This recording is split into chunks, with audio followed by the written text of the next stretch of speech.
кто нас объединил, кто нас собрал, кто нас познакомил, это Дашкин Альберт Давидович. Человек, к сожалению, о котором я не могу говорить без слов. Человек, с которым можно было провести 4 часа за столом и не договориться.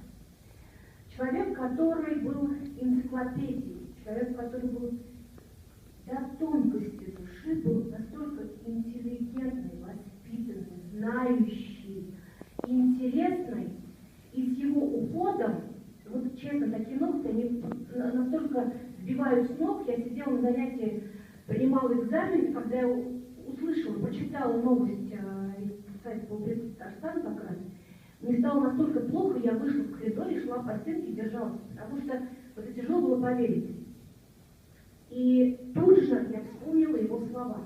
Это было его завещание, потому что он мне позвонил буквально, может быть, за неделю и сказал: Лилиана, я без вас не смогу провести это мероприятие. Помогите мне, пожалуйста. Я до сих пор помню, где я в это время стояла, о чем я думала, как я себе это представляла. И нельзя было вот эту вот его просьбу не исполнить. Гульнара Пацидья за такого состоящегося мужчину безудохнать. Спасибо за сыновей, которые гордо носят его отчество и фамилию. И он рухушатится. Он спящий СМИ, его не хватает. Хочет с ним поговорить. И на третий день, когда его не стало, мне приснился. Представляете, что мне говорит: Лилиана, а здесь так тихо. Черно-черно, то есть такая комната, понимаете? А я почему? Потому что мы были на похоронах, я думаю, вы знаете, даже о смерти этот человек смог бы рассказать, описать уникально. И вы понимаете, он пришел и сказал: а здесь так тихо.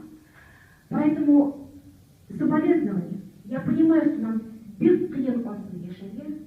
Лякин, сезонная бомба, у вас есть уже новые пополнения, Шувайма. Девочка чудесная, Румия Бетяня. Рамия, да, растет, на Тимурном Полосува. Шума говоря, спасибо вам огромное. И еще раз все помолитесь, да, здесь я буду стать очень близкий друг. Это точно. Хан Тимур для себя подготовил небольшой фильм. Швейна архитектурно. Да, давайте пообщаться с вами на пойти, а потом покрасить фильм. Неравно, и мы уже будем завершать. Хорошо? Интересному востоковеду, большому ученому, Фариду